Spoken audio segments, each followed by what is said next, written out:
Solidariteit waarsku oor 'n werkslagting voor Kersfees en die Suid-Afrikaanse vlerkpak kampioen sterf op Tafelberg.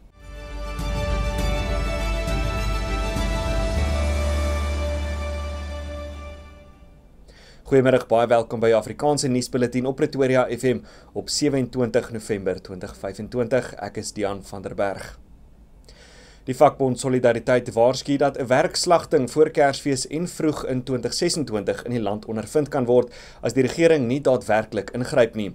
Soveel as 800,000 direkte en indirekte poste kan geraak word. Solidariteit sê uit die potensieel geraakte poste kan soveel as 300,000 direkte en indirekte poste vanaf Desember tot vroeg 2026 by Suid-Afrikaanse smelters en ander verwante swaar nywerhede in gedrang wees en nog 'n beraamde 500,000 in die staal- en vervaardigingsbedryf. Die vakbond lê die verlies aan werk voor die regering se deur en meen daar is 'n algemene gebrek aan dringendheid by die regering. Die voormalige openbare beskermer en MK-partylid advokaat Busisiwe Mqobane het aangedui dat sy die party se burgemeesterskandidaat in die Johannesburg Metro wil wees en beweer dat sy die ervaring het om die metro om te draai.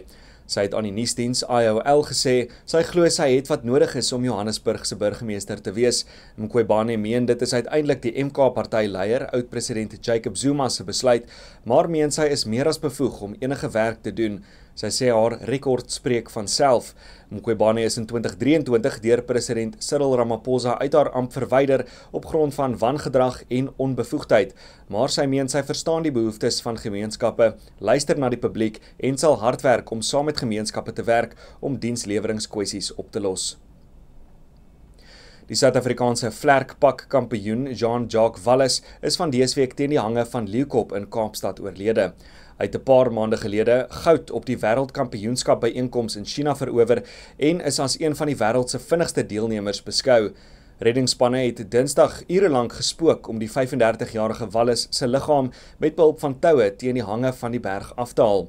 Die Suid-Afrikaanse hangsweef en valskermsweef vereniging sê Wallis is noodlottig beseer toe hy met sy valskermvleer gaan vlieg het. Hy het meer as 20 jaar se ervaring in lugsport gehad. Die ongeluk en voorval ondersoekafdeling van die Suid-Afrikaanse Burger Lugvaartowerheid ondersoek die omstandighede van die ongeluk. En die verwoestende brand wat gister in wolkekrabber woonstelle wat uit 8 geboue bestaan in Tai Po, Hong Kong uitgebreek het reeds tot die dood van 55 mense gelei, terwyl honderde mense steeds vermis word. Die brand het op Steyerwerk in Tai Po, 'n distrik in die noordelike deel van Chinese finansiële sentrum ontstaan, waarna dit na ander dele van die geboue versprei het.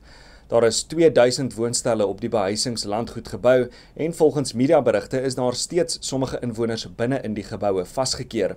Die polisie in Hong Kong het vanoggend aangekondig dat 3 mans in verband met die brand in hegtenis geneem is nadat vlambare materiaal wat na instandhoudingswerk agtergelaat is, veroorsaak het dat die brand vinnig buite beheer geraak het. Die owerhede sê 279 mense word steeds vermis. Dit bring ons aan die einde van vandag se nuusbulletin op Pretoria FM. Totsiens.